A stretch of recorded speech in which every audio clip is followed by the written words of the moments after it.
Okay, you guys, this is from Serge Del Mar, No More Kids in Scientology, Substack, January 11th, 2025. The Superior Court ruled it plainly. Adults can make martyrs of themselves, but they cannot impose that martyrdom on their children. The law is clear. Adults may choose to make sacrifices or endure suffering in the name of their beliefs, but they are absolutely prohibited from forcing that same martyrdom onto their children. This principle was firmly established in the 1944 Supreme Court case, Prince versus Massachusetts, which ruled that while adults have the freedom to practice their religion, that freedom does not extend to exposing children to harm or coercing them into practices they cannot fully understand or consent to. Justice Murphy's ruling emphasized that the state has a vested interest in protecting the welfare of children, even when doing so restricts parental or religious authority. The logic is simple. Children lack the maturity, autonomy, and legal capacity to make life-altering decisions about their bodies, beliefs, or well-being. No parent, no institution, and no ideology can override a child's right to safety and dignity under the guise of religious freedom. This is not an abstract legal principle. It is an enforceable protection that recognizes children as individuals with rights, not property to be molded or sacrificed. Kids cannot consent, period. Is that simple enough? Is that clear enough? The law is supposed to follow common sense, yet here we are.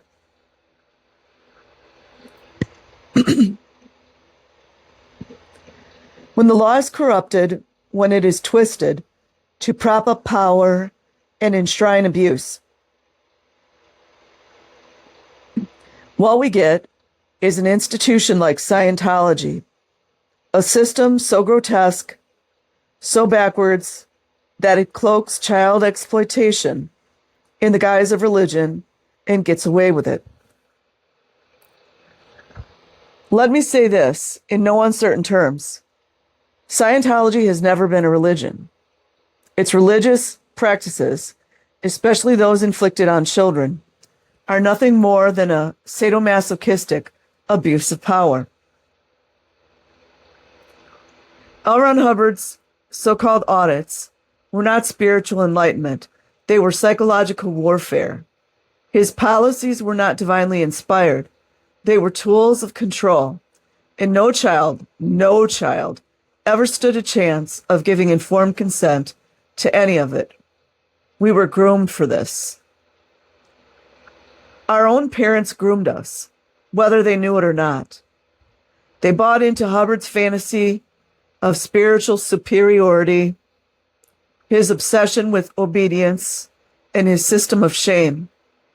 They became extensions of his will, his enforcers, his loyal sycophants. Scientology fathers and mothers alike collectively agreed that children were not children. They were thetans in small bodies. Fair game for every dehumanizing policy Hubbard could dream up. And they called this parenting. And they called this saving a world. Let's talk about shame. Shame was L. Ron Hubbard's stock in trade. His entire empire was built on it. His language was engineered to weaponize it. Every word, every policy, every so-called breakthrough was designed to make you feel like you were broken, inadequate, in desperate need of his salvation. He labeled you, diagnosed you, and handed you a prescription for your condition. But let's be clear, Hubbard wasn't a doctor. He wasn't even a halfway decent con man. He was a convicted felon who weaponized shame and built a fortune on the backs of people too broken to see through his lies. People too stupid to make heads or tails of his con. My father fell for it. He was proud to be one of Hubbard's perfect Scientology parents, a true believer who decorated our home with certificates as if they were medals of honor. Certificates from 2-week courses that were worthless than the paper they were printed on. He thought those certificates proved something. He thought they validated his choices, justified his obedience, gave him the right to criminally abuse me, shame me, to control me, to crush me under the weight of Hubbard's ideology. But shame is a prison, and there came a day that I refused to live in it. My father may have used shame to control me, but I will use truth to expose him and every parent like him. Because the truth is this, Scientology was never a retreat. It was never a bridge to freedom. It was a battlefield where children were conscripted without consent, a factory that turned our God-given innocence into collateral damage. And what about the IRS? Since 1993, they've allowed this racketeering criminal child trafficking scheme, charade, to continue. They've granted tax exemption to a machine that profits from the destruction of childhood by way of textbook child aggravated abuse, a serious felony. Every dollar spent on courses, audits, and ethics handlings, every penny funneled into the empire of abuse has been subsidized by the American taxpayer. How? Because Scientology convinced the government that their grooming rituals and psychological torment were religious practices. In what world does this make sense? In what world does the U.S. government have the audacity to audit working class families while giving a free pass to an institution that turns children into pawns in a game they can't even understand? And where has the media been in all of this? Where are the investigative journalists, the watchdogs, the so-called truth tellers? I'll tell you where they've been, busy whitewashing the narrative. They've been cuddling grown adults who willingly subjected themselves to Hubbard's poison while ignoring the children who had no choice. They failed us. They failed the kids who grew up in Scientology.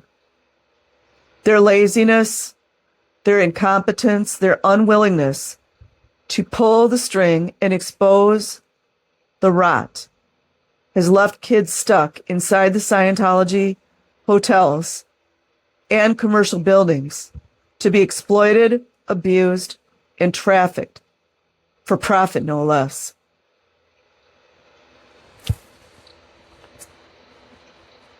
Children cannot advocate for themselves. They cannot walk into a newsroom and demand a headline. They cannot hire lawyers or draft legislation. We are talking about manipulated children who were told the law was something stupid that didn't apply to the Scientologists. Kids growing up in Scientology are practically defenseless. And yet, in the year 2025, we are still prioritizing the stories of consenting adults over the lives of children. Every adult in Scientology who has paid their membership, taken their courses, or walked into those commercial buildings is complicit. Every parent who sent their child to an audit, signed them up for a course, or handed them over to ethics is guilty of perpetuating this abuse. This isn't about belief, it's about action. And their actions have turned children into casualties of a textbook criminal child trafficking racketeering scheme, war they never signed up for. Let me ask you this.